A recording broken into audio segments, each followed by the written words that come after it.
Today, we're digging into a financial report that is, well, it's pretty staggering. It's from a pharmaceutical company called Laurus Labs, and they've posted some numbers that honestly make you do a double take. So let's break down exactly how they pulled this off. All right, let's just jump right to the headline number because it's an absolute showstopper. A 985% increase in net profit. No, that's not a typo. We're talking year-over-year growth for just the first half of their fiscal year. I mean, that is just massive. And that immediately begs the question, right? How does a company in the pharma industry, an industry known for long development cycles and super tight regulation, pull off that kind of growth in just 1 year? I mean, how is that even possible? Well, that's the mystery we're going to try and solve today. So, to get our answers, we are going straight to the source. We're diving into the company's own financial results for Q2 of their fiscal year 2026. All right, let's get into it. Okay, first things first. To really get what's going on with Laurus Labs, you've got to understand their business model. It really boils down to two main engines that are driving this whole thing forward. So, on one side, you've got their generics business. Pretty straightforward, right? They manufacture proven off-patent drugs, and they do it efficiently and at a huge scale. But on the other side, and this is really the key part of the story, you have their CDMO business. CDMO, that stands for Contract Development and Manufacturing Organization. The best way to think about it, it's like a specialized super high-tech kitchen for other pharma companies. So if you're an innovator with a brand new drug idea, you go to Laurus Labs and they help you develop and actually produce it. Now, when you look at how their revenue actually breaks down, you see that generics makes up most of their sales. You've got API, which is the raw active ingredient, and FDF, which are the finished pills you actually take. But, and this is the important part, the real secret sauce to that 985% profit explosion, it's all hidden in that smaller but incredibly fast-growing CDMO segment.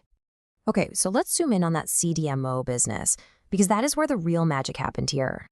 Get this, in just the first half of the year, revenue from their CDMO division shot up by 74% compared to the year before. We're not talking about just steady growth here. This was a flat-out boom that basically supercharged the company's entire bottom line. So what on earth changed? What triggered this explosion? Well, if you look at how the company's been doing over the last couple of years, the numbers tell a pretty clear story of a massive comeback. You can see right here, their quarterly revenue really bottomed out back in the second quarter of their 25 fiscal year. But look at what happened since then. It has been a seriously powerful recovery. And this wasn't just a fluke. This happened because the company got really good at executing on complex projects and just got a lot more efficient. That's what's driving this clear upward trend. But here's where it gets really interesting. Their profitability, how much profit they actually squeeze out of every dollar in sales, it grew even faster than their revenue did. This huge jump in their profit margin, what's called EBITDA margin, it shows they weren't just bringing in more cash. They were becoming way more efficient, taking on higher value projects and just running a tighter ship. So that brings us to what's next, because Laurus Labs isn't just, sitting back and counting their money. Nope. They're taking all this success and using it to place some absolutely massive bets on the future. They are taking the cash from this incredible turnaround and plowing it right back into the business. We're talking a huge expansion of what they can do and how much they can make. And when I say massive, I really mean it. They are planning to invest over $600 million, that's million with an M, US dollars over the next few years just to build out their manufacturing and R&D. To give you a sense of just how big this is, the government has given them 532 acres of land. 532 acres, that's for a brand new state-of-the-art pharma complex. To put that in perspective, they've basically doubled the amount of land they already had. And look, this isn't just about buildings and fancy equipment. We're talking about a huge impact on people. This investment is expected to create more than 6,300 new jobs. That's real corporate growth, connecting directly to the local economy.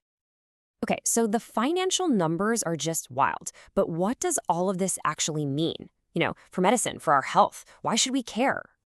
Well, this is where it gets really, really cool. They're not just building more factories to make the same old stuff. No way.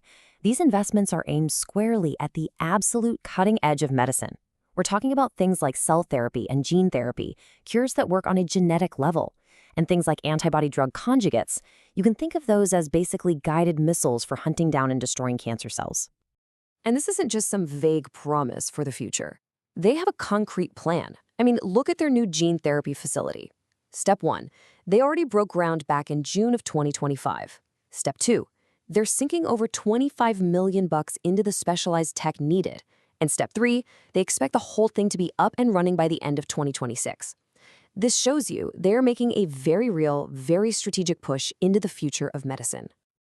You know, when you step back, all of this, the financial success, the huge future plans, it all seems to circle back to their company motto, chemistry for better living.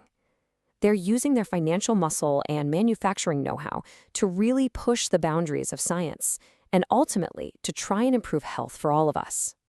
So I think the big takeaway here is this.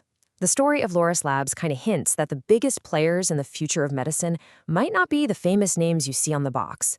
It might be these specialized high-tech manufacturing partners, the ones who actually make all those breakthroughs possible. And that leaves us with a really fascinating question to think about. Could this kind of specialized manufacturing be the quiet, hidden engine that drives the next huge wave of medical breakthroughs?